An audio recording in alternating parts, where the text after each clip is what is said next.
We look at the economic. Maybe I'll stop any other. I'm going to be interrupting. No, no. You did not pass it to me now. Is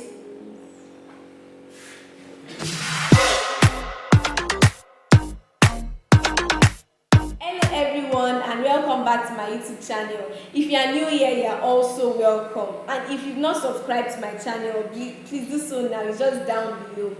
And today we'll be doing something different. I have a special guest here right beside me. Please, could you please introduce yourself? of course. Hello everyone. How you doing? My name is Olakitan Bolu-Agbaje. I'm a lawyer by profession, and I'm happy to be here. Thank you. You're welcome. And today we'll just be talking about the topic gender inequality, society, and feminism.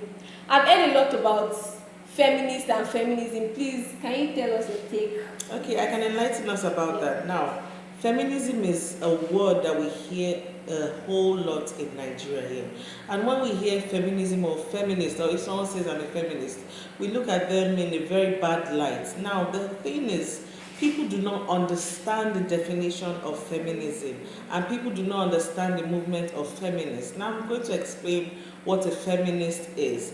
Now, a feminist is somebody that tries to bring equality when it comes to the gender, particularly when it comes to social, political, and economic inequality between both genders. Now, that is what a feminist does, and that's the movement of a feminist. You see, the world we live in as much as we think it's balanced, it's not balanced at all. It's not as rosy as we think it is.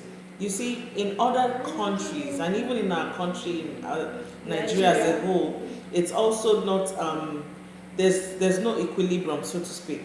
Now, in some countries such as Afghanistan or Saudi Arabia or so many, in some countries such as Afghanistan, the women over there have not been allowed for some time to put their own names as mothers, on the birth certificate of their children. That sounds entirely ridiculous. You know, also, they haven't been for some time able to put their own names on their identity card. That is so sad and absurd. In Botswana, for instance, women have not been able to own lands prior to today. How would you, as a woman, in your own right, with your own money, not be able to own a land? These are the inequality, these are the things, these are the gaps, the gender gaps we're trying to bridge. Now, in England, a while back, in the 20th century to be precise, there was a movement that started which was called suffragettes. Now, the suffragettes were women that came up and said, we need to be able to vote. We need to be able to pick the leaders that will be able to rule over us. So these women came up and said, look, you need to hear us out. You need to give us this right to vote and to be voted for. And that is how they were able to vote back then. Back then, women were not allowed to vote. If you are a woman, you cannot vote. You cannot decide who will be your president. You cannot decide who will be your governor. Nothing of such, and that's quite sad and quite bad. And you see, most times people have not been able to see this imbalance and this inequality between the sexes. Most men will say that, oh, you're just talking out of anger or frustration. There's really nothing like that. In our homes, we see it. Between the male child and the female child, we see it. When we go outside for parties or whatever, we see it. Let me give you an example. We'll encourage the female child, go and cook food for your brother, but we will not allow the male child to cook. That's inequality on its own. Though it's a social form of inequality, but it's inequality as well. Then we also say, okay, when we go to parties, a woman might, or if you go for a function, a woman might have her own money and give it to somebody, like, oh, take, I dash you. But if she's standing beside a man, the person, instead, rather than telling her thank you, he will tell the man thank you, because he believes that, a woman is worthless, or a woman is not able to give him money. Those are the social forms of it. But we have so much more apart from the social forms. Let's talk about the political and the economic forms of these things.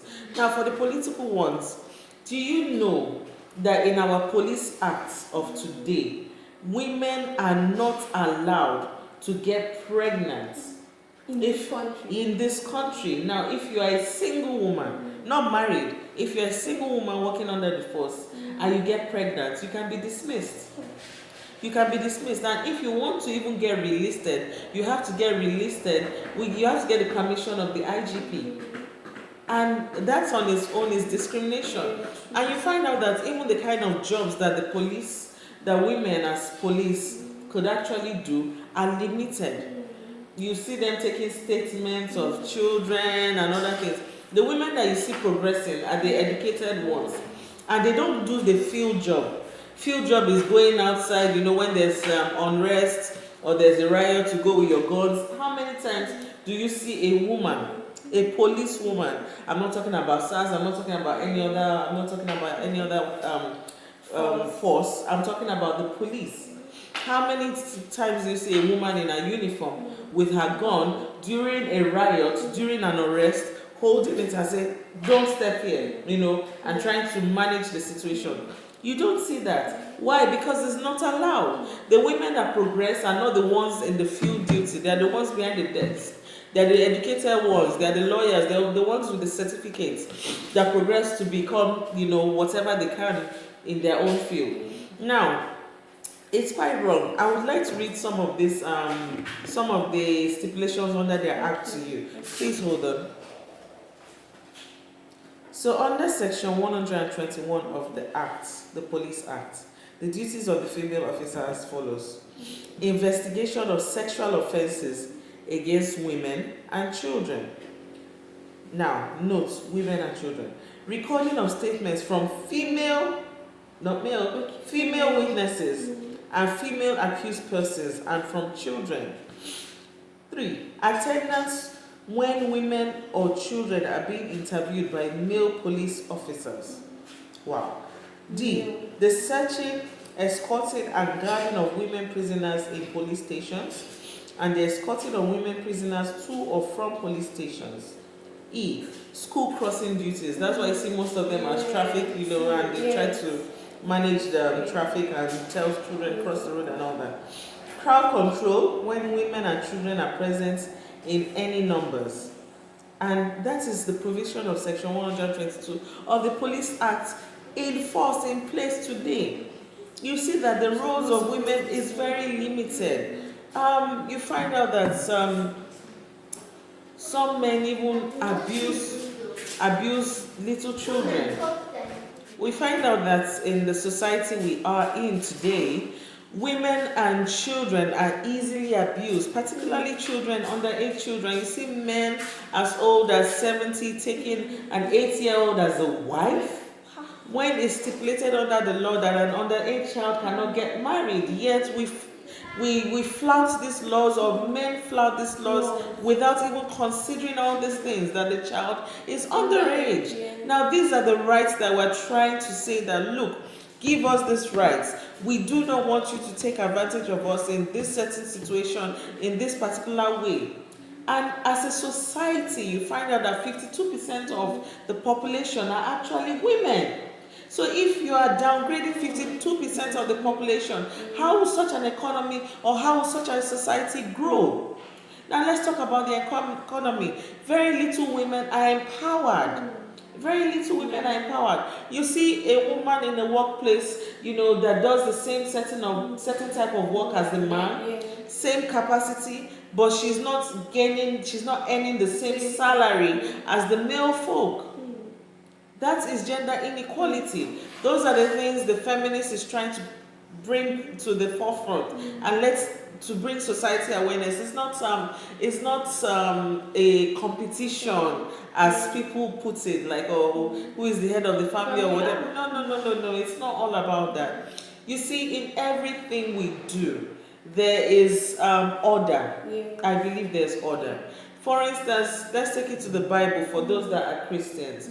When Adam was created, the animals followed him. Yeah. Why did they follow him? Because he was their leader at that point in time. And who was given the role to name the animals? Adam was. It wasn't the tiger, it wasn't the lion, and nobody contested it with him. Why? Because there was order. But that does not mean that you wouldn't allow the women folk to progress in normal family settings. You see men not empowering their wives. They will rather let their wives stay at home. If she had a job before, they will tell her, quit your job, don't do this, don't do that. Now, if you're saying, look, I earn more and I want you to quit your job to take care of the kids because you earn less, that's compromise in a marriage. It's understandable.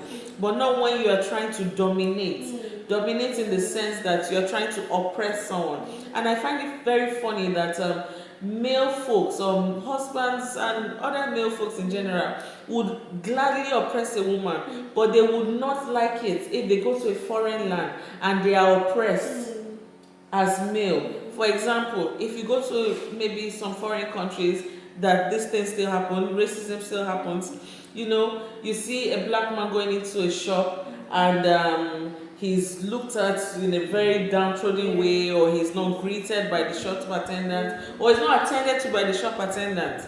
He would not like it as a black man. But let that black man come to Africa and he stays in the country. His wife is beside him. She goes to a shop. She's not attended to properly. She's not greeted to properly. And they greet him. He would not say that, oh, why didn't you greet my wife? That same operation he faced outside the country, he then forgets it when it now happens to his own wife or to the opposite sex. These are the scales in our eyes that we fail to see. We fail to see it in numerous ways. Some cultures, they say, you can't own, you're not even owning land. You drive. No, not driving. In Igbo land, for example, you can attend some meetings and they say it's culture, or we say some other things. There are so many things that are our culture that we've now decided to improve on. We can't hold on to some barbaric cultures forever.